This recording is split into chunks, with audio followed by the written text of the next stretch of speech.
اس کی آنکھ تو بچ گئی ہو لیکن چہرے پر ایک لمبا نشان ہمیشہ ہمیشہ کے لیے باقی رہ گیا ہو۔ وہ مجھے شکل سے ہی کوئی جرائم پیشہ شخص لگتا تھا۔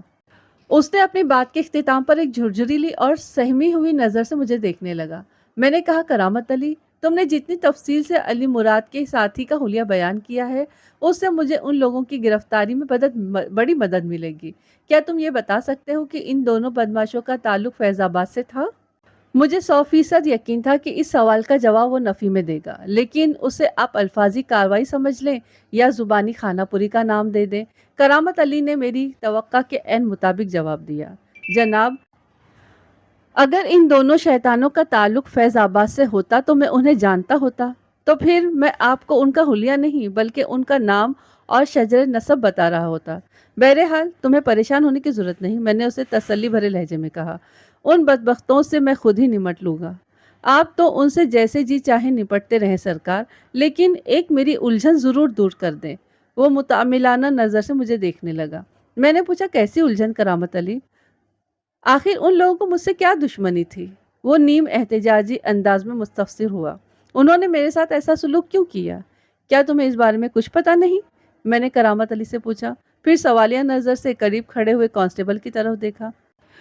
میری اس نظر میں ایک سوال چھپا ہوا تھا کہ کیا تم نے گورکن کو چودھری ظفر علی والے واقعے کے بارے میں کچھ نہیں بتایا؟ کانسٹیبل نے فوراً میری نگاہ کے مفہوم کو پا لیا اور جلدی سے نفی میں گردن ہلا دی۔ کرامت علی بھی سر کو نفی میں جنبش دیتے ہوئے بولا، نہیں جناب، مجھے اس بارے میں کچھ پتا نہیں۔ میں نے ٹھہرے ہوئے لہجے میں وضاحت کرتے ہوئے کہا، کرامت علی، ان دونوں کو تم سے کوئی دشمنی نہیں تھی۔ پھر وہ میری بات مکمل ہونے سے پہلے ہی بول اٹھا، پھر انہوں نے میرا یہ حشر کیوں کیا؟ تم خاموش رہ کر پوری توجہ سے میری بات سنو، میں نے نرمی سے کہا، پھر یہ معاملہ تمہاری سمجھ میں آ جائے گا۔ میں نے نہایت ہی مختصر الفاظ میں اسے حالات حاضرہ سے آگاہ کیا اور آخر میں کہا، وہ لوگ تمہارے نہیں، اصل میں چودھری ظفر علی کے دشمن تھے۔ اس نے اضطراری انداز میں ایک مرتبہ پھر بستر سے اٹھنے کی کوشش کی۔ میں نے ہاتھ بڑھا کر ایسا کرنے سے اسے روک دیا اور پوچھا، کیا ہوا کرامت علی؟ وہ جی، بڑے چودھری صاحب کی قبر کھلی پڑی ہے اور میں یہاں آرام سے بستر پہ لیٹا ہوں۔ ان لمحات میں وہ ایک معصوم بچے کی طرح ایکٹ کر رہا تھا۔ احساس ذمہ داری اس کے چہرے سے مترشح تھی۔ مجھے فوراً قبرستان جا کر چودھری صاحب کو دفن کرنا ہے۔ سب ہو گیا ہے کرامت علی، میں نے تشفی آمیز انداز میں کہا۔ چودھری صاحب کی جیسی تیسی لاش کو قبر میں رکھ کر مٹی ڈال دی گئی ہے۔ قبرستان کے معاملات معمول پر ہیں، تمہیں فکر کرنے کی کوئی ضرورت نہیں۔ میں یہ چاہتا ہوں کہ تم 2-3 دن مسجد اسپتال میں رک کر اپنا علاج کرا لو۔ جب تمہارے سر کے ٹانکے کھل جائے تو پھر تم فیض آباد آ جانا۔ اور اس دوران میں اگر کسی کی میت ہو گئی تو؟ اس نے تشویشناک نظر سے مجھے دیکھا۔ اس کے لیے قبر کون کھودے گا؟ اسے مٹی میں کون اتارے گا جناب؟ گورکنیت جیسے لہو بن کر اس کے رگوں میں دوڑ رہی تھی۔ یہ اس کا اخلاص تھا اور احساس ذمہ داری تھا۔ گورکن کرامت علی کے یہ سچے جذبات مجھے بڑے بھلے لگے۔ میں نے اس خالص انسان کی روشن آنکھوں میں دیکھتے ہوئے پوچھا، کرامت علی، کیا تم نے پٹا لکھوا کر آیا ہے کہ قیامت تک زندہ رہو گے؟ نہیں جی، زندگی کا تو ایک پل کا بھی بھروسہ نہیں۔ کوئی بھی پٹے پر لکھوا کر نہیں لے کر آتا۔ اس کی الجھن میں کئی گنا اضافہ ہو گیا، تاہم اس نے زبان سے اپنی کسی پریشانی کا اظہار نہیں کیا۔ متذبذب نظر سے مجھے دیکھتا رہا۔ میں نے اپنی بات کو آگے بڑھاتے ہوئے کہا، کرامت علی، کیا تمہارے جانے کے بعد لوگ مرنا بند کر دیں گے؟ یہ کیسے ہو سکتا ہے جناب؟ بس تو پھر ایک نقطہ اچھی طرح ذہن میں نقش کر لو، میں نے سمجھانے والے انداز میں کہا، قدرت اور اس کا انتظام کسی انسان کا محتاج نہیں۔ ایک انسان ختم ہو جاتا ہے تو قدرت وہی کام کسی دوسرے انسان سے لینا شروع کر دیتی ہے۔ تمام انسان قدرت کے سامنے محتاج اور بے بس ہے، قدرت نہیں۔ جی میں سمجھ گیا، بالکل سمجھ گیا، وہ تائیدی انداز میں گردن ہلاتے ہوئے بولا، آپ جو کہیں گے میں ویسا ہی کروں گا۔ تمہیں فی الحال مکمل آرام کی ضرورت ہے، کم از کم اس وقت تک جب تک تمہارے سر کے زخموں کے ٹانکے نہیں کھل جاتے۔ وہاں قبرستان میں کوئی تمہاری دیکھ بھال کرنے والا نہیں ہے۔ اسپتال سے ٹھیک ٹھاک ہو کر جاؤ تو اچھی بات ہے، اور یہ فرض محال۔ میں نے سانس درست کرتے کے لیے لمحاتی توقف کیا، پھر اضافہ کرتے ہوئے کہا، اگر اس دوران میں فرشتہ اجل کسی کا بلاوا لے کر آ جاتا ہے تو اسے گاؤں کے افراد کسی نہ کسی طرح مٹی میں اتار ہی دیں گے۔ تمہارے کمرے میں کھدائی کے تمام آلات اوزار رکھے ہوئے ہیں، تمہیں اس سلسلے میں چند روز تک بالکل فکر مند ہونے کی ضرورت نہیں۔ اس نے اس بات میں گردن ہلا کر میری ہدایت پر عمل کرنے کا یقین دلایا۔ میں نے اسپتال کے ڈاکٹر کو مریض اور اس کی صحت کے حوالے سے چند اہم باتوں سے آگاہ کیا، پھر گھوڑے پر سوار ہو کر واپس فیض آباد آ گیا۔ تھانے میں پہنچ کر سب سے پہلے اے ایس آئی فاروق احمد سے میری ملاقات ہوئی۔ اس کے چہرے پر دبا دبا جوش نظر آ رہا تھا تو میں نے فوراً اسے اپنے کمرے میں بلا لیا۔ وہ بیٹھ چکا تو میں نے کہا، فاروق، لگتا ہے تم نے میری غیر موجودگی میں کوئی بہت بڑا مورکہ سر کر لیا ہے۔ بڑا تو نہیں ملک صاحب، وہ انکساری سے بولا، لیکن آپ سنیں گے تو خوش ہو جائیں گے۔ ایک پیش رفت ہوئی ہے۔ تفصیلات کیا ہے؟ میں نے اضطراری لہجے میں پوچھا۔ آپ نے ایک بدتمیز گھڑ سوار کا حلیہ مجھے بتایا تھا، وہ وضاحت کرتے ہوئے بولا، جس نے 1 سال پہلے بیری والا کھو پر نرگس نامی ایک الہڑ مطیار سے دست درازی کرنے کی کوشش کی تھی، اور پھر چودھری ظفر علی نے موقع پر پہنچ کر اس جوان کو تھپڑ مارے تھے۔ ہاں، میں نے تمہیں یہ سب بتایا تھا۔ پھر میں نے ماسی جیرا الفاظ دیگر محمودہ کے تعاون سے اس بدتمیز اکھڑ مزاج گھوڑ سوار کا سراغ لگا لیا ہے۔ اے ایس آئی نے انکشاف انگیز انداز میں کہا۔ کون ہے وہ؟ میرا تجسس سوا ہو گیا۔ وہ بندہ چودھری رحمت کا بیٹا چودھری حشمت ہے جناب، اے ایس آئی نے بتایا۔ ہمارے گاؤں فیض آباد سے کوئی 8 میل مغرب میں ایک گاؤں ہے رکھاں والی۔ چودھری رحمت اور چودھری حشمت کا تعلق اسی رکھاں والی سے ہے۔ اور مزے کی بات یہ ہے کہ وہ لمحے بھر کے لیے متوقف ہوا اور ایک گہری سانس لی اور اپنی بات مکمل کرتے ہوئے بولا، چودھری ظفر علی اور چودھری رحمت علی میں بڑے اچھے تعلقات رہے تھے۔ اب تو یہ دونوں چودھری صاحبان پیوند خاک ہو چکے ہیں۔ 3 ماہ پہلے چودھری رحمت کا انتقال ہوا ہے۔ فاروق، میں نے ایک فوری خیال کے تحت کہا، تم چودھری شہادت علی کو ابھی فوراً تھانے بلا لو، میں اس سے ایک بہت ضروری بات کرنا چاہتا ہوں۔ فاروق اٹھا اور اچھا جی کہتے ہوئے کمرے سے نکل گیا۔